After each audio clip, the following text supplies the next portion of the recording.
कृष्ण कन्हैया लाल की, श्री वृंदावन बिहारी लाल की।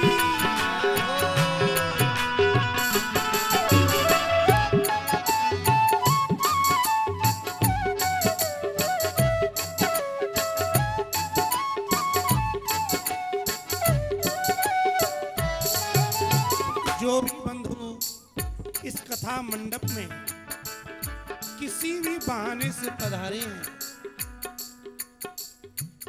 वो सभी अपनी वाणी को कृतार्थ करें और अपने मुख से भगवान का नाम बोलें।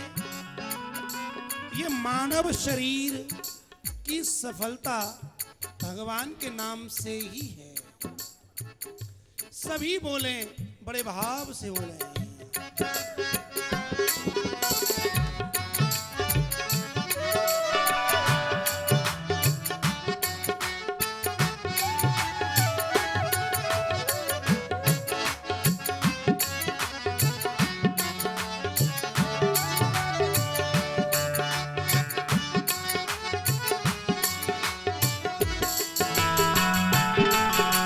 कृष्ण कन्हैया लाल की, श्री वृंदावन बिहारी लाल की। नारायण नारायण नारायण नारायण नारायण नारायण। ओ नारायण नारायण नारायण नारायण नारायण नारायण। नारायण परा वेदा देवा नारायणांगजा, नारायण परा लोका नारायण परा मखा। नारायण नारायण नारायण नारायण नारायण नारायण। नारायण परो योगो नारायण परं तपो नारायण परम ज्ञानम नारायण परागति। श्रीमन्नारायण नारायण नारायण नारायण नारायण नारायण।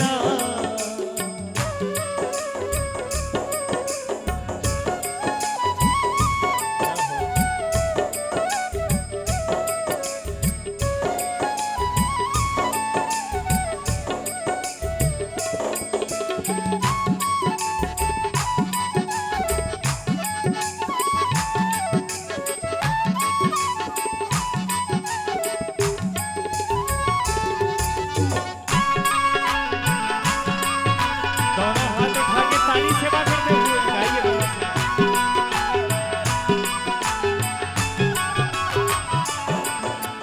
नारद जी शिक्षा देते हैं, अपनी वाणी पर सदैव भगवान के नाम का जप करो, आपकी गति सर्वत्र होगी, अबाधित होगी। उपदेश देकर नारद जी चले गए। सरस्वती नदी के तट पर व्यास ने आसन लगाया,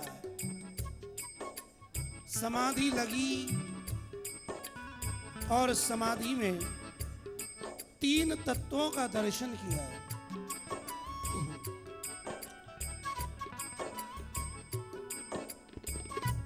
भक्ति योगेन मनसी सम्यक प्रणीते मले अपश्यत पुरुषं पूर्वं मायां च तदुपाश्रया यया सम्मोहितो जीवो आत्मानं त्रिगुणात्मकं परोपि मनुते नरथं तत् कृतं चाविपद्यते नारायण नारायण नारायण नारायण नारायण नारायण नारायण नारायण नारायण नारायण नारायण नारायण। व्यास ने समाधि लगाई और समाधि में अपश्यत पुरुषम पूर्वम, सबसे पहले ब्रह्म का दर्शन किया, मायाम च, और उसके बाद माया का दर्शन किया। ये माया कैसी है? जो जीव को मोहित कर लेती है। ये जीव भगवान का अंश है, भगवान को प्राप्त करना चाहता है, लेकिन इस ब्रह्म के और जीव के बीच में माया आ जाती है। ये जीव जाता तो है भगवान को प्राप्त करने के लिए, लेकिन माया इसे लपेट लेती है। व्यास घबराए कि तभी अनर्थोपशमं साक्षात् भक्ति योगी मधोक्षजे लोकस्या जानतो विद्वान् चक्रे शाश्वती संगीता। तभी जीव के पीछे व्यास ने भक्ति महारानी को देखा। माया भी स्त्री है और भक्ति भी स्त्री है। ये जीव पुरुष है, ये माया जीव को मोहित कर लेती है, स्त्री पुरुष को मोहित करती है, लेकिन स्त्री को मोहित नहीं कर सकती। मोहन नारी नारी की रूपा पन्नगारिय चरित अनुपा। स्त्री पर आसक्त नहीं होती। ये जीव जैसी भक्ति का आश्रय लेता है तो फिर माया इसका कुछ नहीं बिगाड़ पाती। समाधि में देखा, और व्यास ने जो समाधि में देखा उसी भागवत को एक संहिता के रूप में लिपिबद्ध कर दिया और प्रतिज्ञा कर दी, यस्याम वै श्रूयमाणायाम कृष्णे परम पुरुषे भक्ति उत्पद्यते पुंसः शोक मोह भयापः। यस्याम वै श्रूयमाणायाम, जिसके श्रवण करने मात्र से, श्रवण करने की इच्छा से परम पुरुष भगवान श्री कृष्ण में मनुष्य की भक्ति उत्पन्न हो जाती है, और उस भक्ति के द्वारा शोक मोह और भय, इन तीनों का नाश हो जाता है। इसका मतलब सज्जनों, श्रीमद् भागवत का श्रवण करने से शोक मोह और भय, इन तीनों का नाश होता है। शोक गए हुए समय का शोक होता है, पास्ट का, जो बीत गया। जो बीत गया है उसी का शोक है कि ये नष्ट हो गया। वर्तमान में मोह और भविष्य की चिंता और चिंता के कारण भय। श्रीमद् भागवत गए हुए समय के शोक को भी नष्ट करता है। भविष्य के भय का नाश करता है और वर्तमान के मोह का नाश करता है। शोक, मोह और भय, इन तीनों को नष्ट करने वाली ये श्रीमद् भागवत संहिता का निर्माण श्री व्यास जी महाराज ने किया। और इसकी कथा का वर्णन करते हुए श्री व्यास जी महाराज महाभारत के युद्ध की ओर ध्यान ले जाते हैं। जब महाभारत का युद्ध प्राय समाप्त होने ही वाला था, सभी महारथी मारे गए। दुर्योधन और भीम का युद्ध हुआ। यदा मृधे कौरव सृंजयानाम वीरेश्वथ वीरगतिम गतिषु ब्रकोदरा विद्ध गदा विमर्शो भग्नोरुदंडे धृतराष्ट्र पुत्रे। भीम ने धृतराष्ट्र के पुत्र दुर्योधन की जंघाओं को तोड़ दिया। तड़फ रहा है, मर नहीं रहा। चिंता हुई, देखो हम धृतराष्ट्र के 100 पुत्र और उन 100 पुत्रों में से एक पुत्र पांडवों की ओर चला गया। बकाया हम जितने भी हैं वो सब मारे गए और मैं भी मरने वाला हूं। लेकिन पांडवों में से एक भी नहीं मरा। यदि एक पांडव भी मर जाता तो संतोष होता। क्या करें? तभी द्रोणाचार्य के पुत्र अश्वत्थामा दुर्योधन के पास आते हैं। कहते हैं, दुर्योधन, अभी युद्ध समाप्त नहीं हुआ, अभी आप जिंदा हो, और यदि आप अपने युद्ध का सेनापति मुझे बनावें तो जो काम कौरवों की पूरी सेना न कर सकी मैं अकेला कर दूंगा। कैसे? अश्वत्थामा बोला, छोड़ो, मुझे सेनापति बनाओ।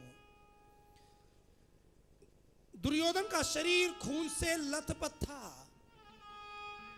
अपने खून से अपनी अंगूठी को रंगा और अश्वत्थामा के माथे पर तिलक कर दिया।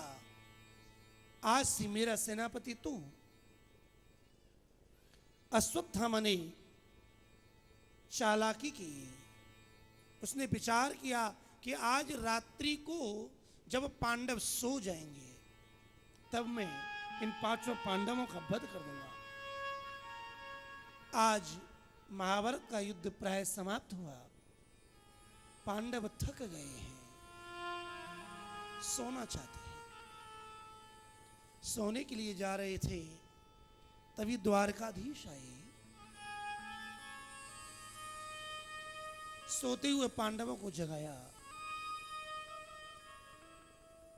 दादा युधिष्ठिर जगो,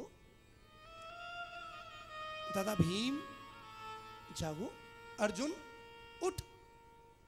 अर्जुन ने कहा, द्वारकाधीश अब क्या? युद्ध करते करते बहुत थक गए और नींद आ रही है। द्वारकाधीश कहते हैं, नीति ऐसा कहती है कि युद्ध के बाद जो युद्ध की अंतिम रात्रि होती है उसमें बहुत सावधान रहना चाहिए। उठो और मेरे साथ चलो। अर्जुन बोला, क्यों? बोले, यदि दुश्मन ने आक्रमण कर दिया तो?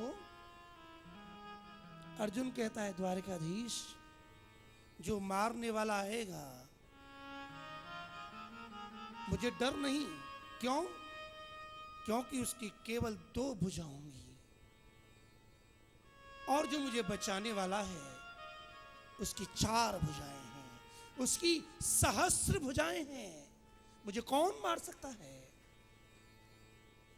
आपके होते हुए मुझे कोई मार नहीं सकता। गीता के अंतिम उपदेश के बाद संजय ने भी यही कहा यत्र योगेश्वर कृष्णो यत्र पार्थो धनुर्धर तत्र श्रीर विजयो भूतिर ध्रुवा नीतिर्मतिर्मम।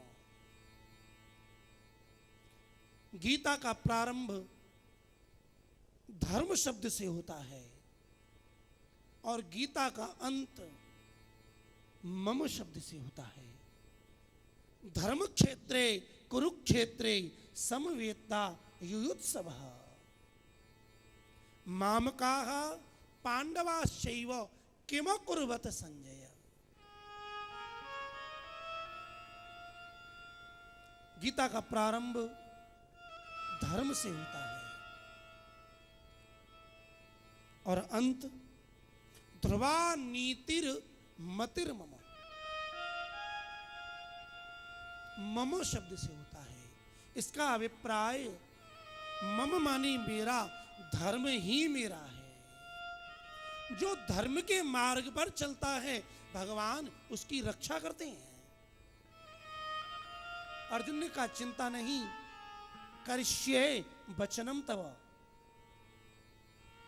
तुम जो कहो मैं तो वही करूंगा।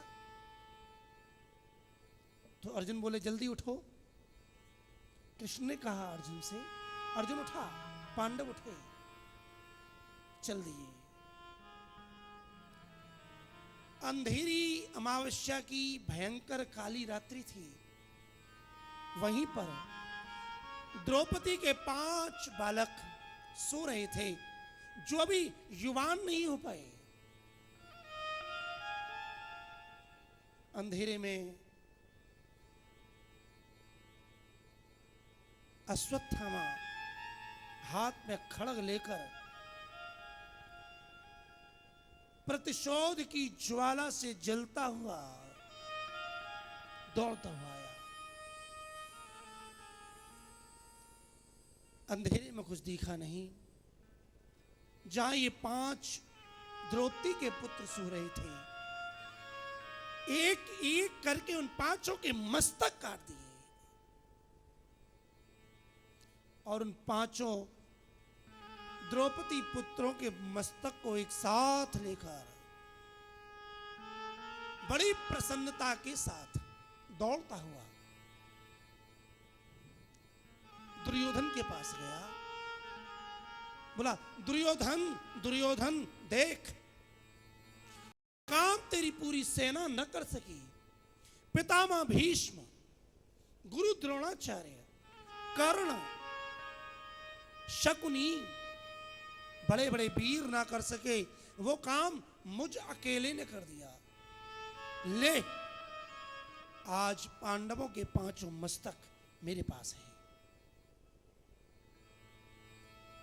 दुर्योधन बड़ा खुशी हुआ। अच्छा, तो सबसे पहले मुझे उस भीम का मस्तक दो जिसने मेरे जंघाओं को तोड़कर मुझे मृत्यु के समीप पहुंचा दिया है। देखूं उसकी खोपड़ी कैसी है। अश्वत्थामा ने दूसरा मस्तक उठाया, दे दिया। दुर्योधन ने अपने हाथ में जैसे ही उस खोपड़ी को, उस मस्तक को पकड़ा और दबाया, झट से वो खोपड़ी फूट गई। पहचान गया ये मस्तक उस परम वीर भीम का हो नहीं सकता। दूसरा मस्तक मांगा, तीसरा मांगा, चौथा, 5वां, 5 मस्तक फूट गए। दुर्योधन पहचान गया और अश्वत्थामा से बोला, अरे अश्वत्थामा, ये पांडवों के मस्तक नहीं, ये तो पांडवों के जो 5 पुत्र हैं, द्रौपदी के बालक, उन बालकों के मस्तक हैं। अरे तूने तो हमारे कुल का ही नाश कर दिया।